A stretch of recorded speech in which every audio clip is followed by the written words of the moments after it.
What's up, Vikings fans? I hope you're staying safe, staying healthy. Welcome to another edition of our Vikings at Home show presented by Bose. I'm your host, Gabe Henderson, and I wanted to talk football today. So, to start the show, I would like to bring in ESPN's national NFL writer who has been covering the Vikings for over a decade, Kevin Seifert. Welcome to the show, Kevin. Thanks, Gabe. Good to be here. Good to meet you. The big topic heading into the offseason for the Vikings was the departure of both Stephon Diggs as well as Kevin Stefanski. You address the Diggs situation by bringing in Tajay Sharp and Justin Jefferson. Then you promote Gary Kubiak to full-time offensive coordinator. How do you think this Gary Kubiak-led offense will fare this year without Kevin Stefanski? I think it's going to be really good still. And it's really no slight at Kevin Stefanski to say that Gary Kubiak sort of came up with a lot of this offense. If you go back on his history as a coordinator or even as a head coach who was calling plays, his offenses have always been really productive.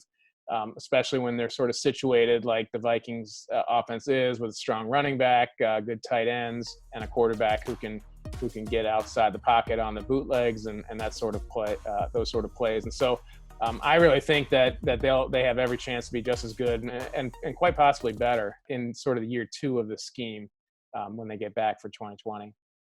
You talk about the quarterback situation. Kirk Cousins, he answered the questions. Can he win the big game? He beat the Saints last year. He gets an extension. Last year was basically his best year statistics-wise of his career. But what else do we need to see from Kirk Cousins to make that next big step in his career? Yeah, I mean, the next big step is the hardest one, and that's getting to the Super Bowl and winning it. And so as you get higher and higher up the pyramid, it becomes steeper and steeper to get to the top. And so he certainly has that challenge. I don't know that there's anything, on the field that he really needs to elevate specifically.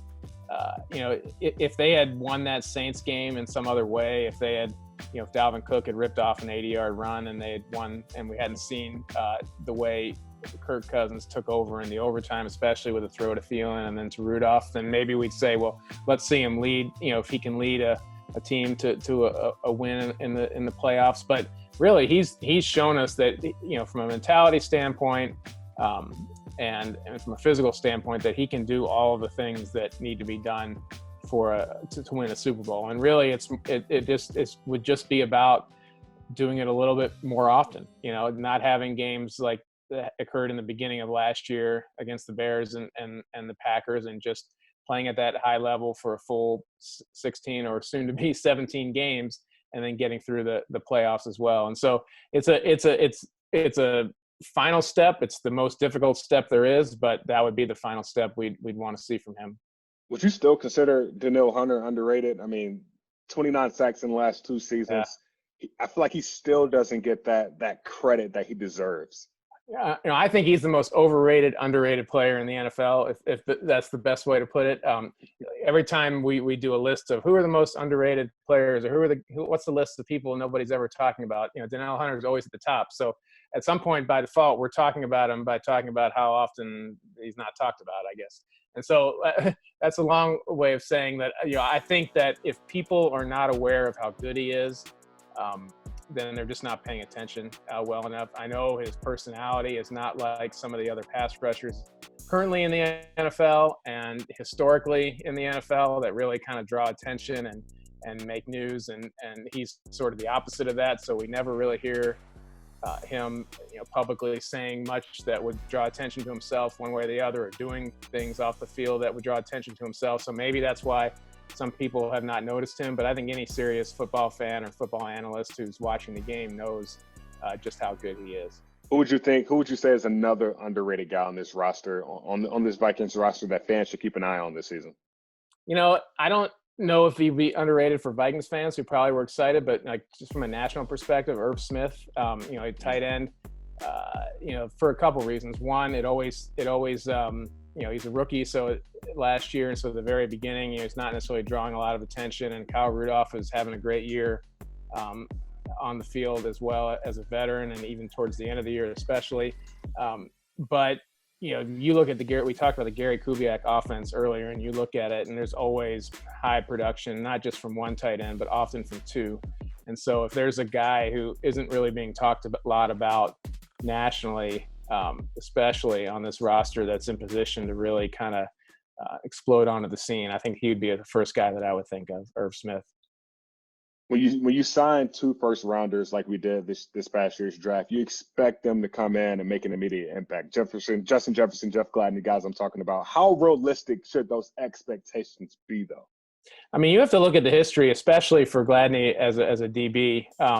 In the Mike Zimmer scheme, there's been a lot of highly drafted, in the Mike Zimmer era, there's been a lot of highly drafted cornerbacks, especially, and it's usually taken them a while to get on the field, whether it was because of development or in case of Mike Hughes had some injuries. But you look at it took Trey Waynes almost, I think, until his 3rd year until he was a full-time starter. Mackenzie Alexander didn't really ever get to that point.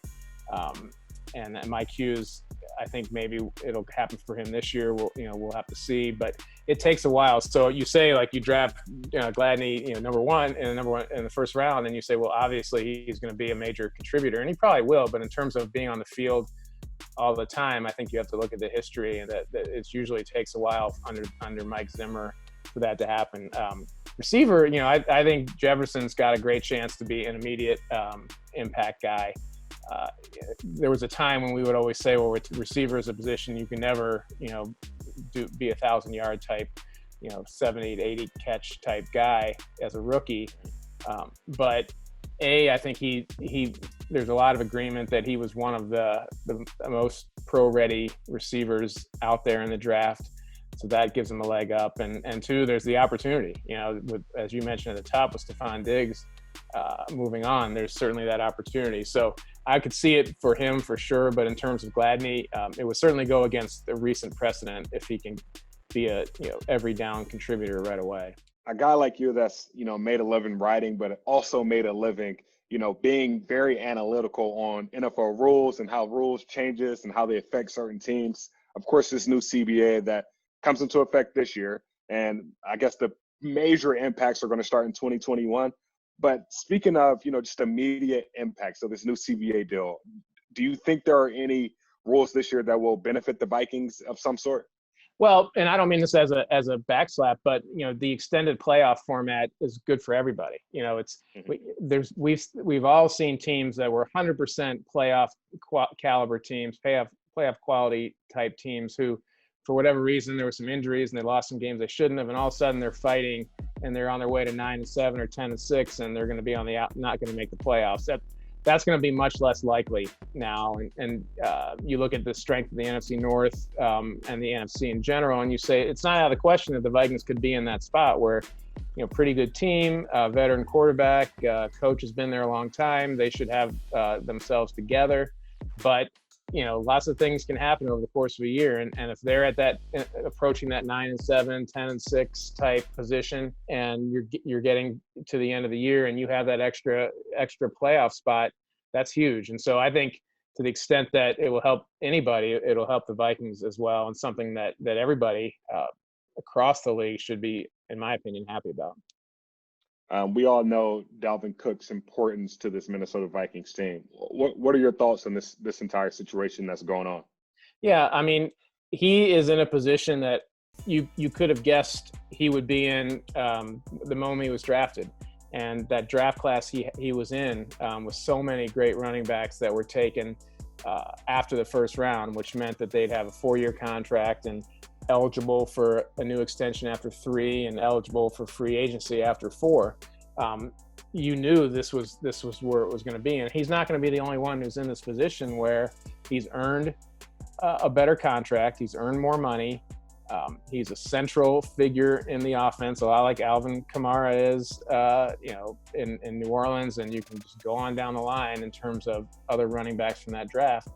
But in the same token, you can say he's had injury problems, and running backs in general are not considered great investments on second contracts. So what I think is that this situation was completely predictable, and I doubt Dalvin Cook's really upset about it if he sits down and thinks about it logically, because we all knew the situation 3 years ago when that draft occurred. The Vikings probably know this is part of the process as well. I have no concern that it's going to impact his production this season. I don't know, I don't know if anyone knows for sure where it's going to go. I do think that the Vikings have made a good faith effort to try to get something done with him, and will continue to do that within the parameters of what the running back market is in the league. And so it doesn't feel to me like a really a significantly bad situation, or that there's a lot of animosity there. It just seems like it was part of the business that we all knew was coming. Lastly, do you give the Vikings a legitimate chance to win the division this year? Yeah, I mean, I think there's been years when you go into it and you say, like, it's not happening. And this is not one of them. You look at the Packers, who had a great year last year. Just from a numbers standpoint, they're much more likely to come back from the record they finished with last year than they are to improve on it. The Bears, they are. If they end up with Nick Foles as their quarterback, they'll be a better team, I think, than they were last year with Mitch Trubisky. Maybe somewhere in between what they were 2 years ago and last year. And then the Lions have kind of gone all in on saving their jobs, I think, whether it's Matt Patricia, the head coach, or the general manager Bob Quinn. And so they have made some moves designed to be much more competitive right now. So I think it's going to be a very competitive division, but I don't see any of those teams dramatically ahead of anyone else. So, the Vikings, I think, definitely have a chance to win the NFC North, and I think at least two, and maybe the third competitor in the division have a chance as well. Thank you, Kevin. All right. Thank you, Gabe.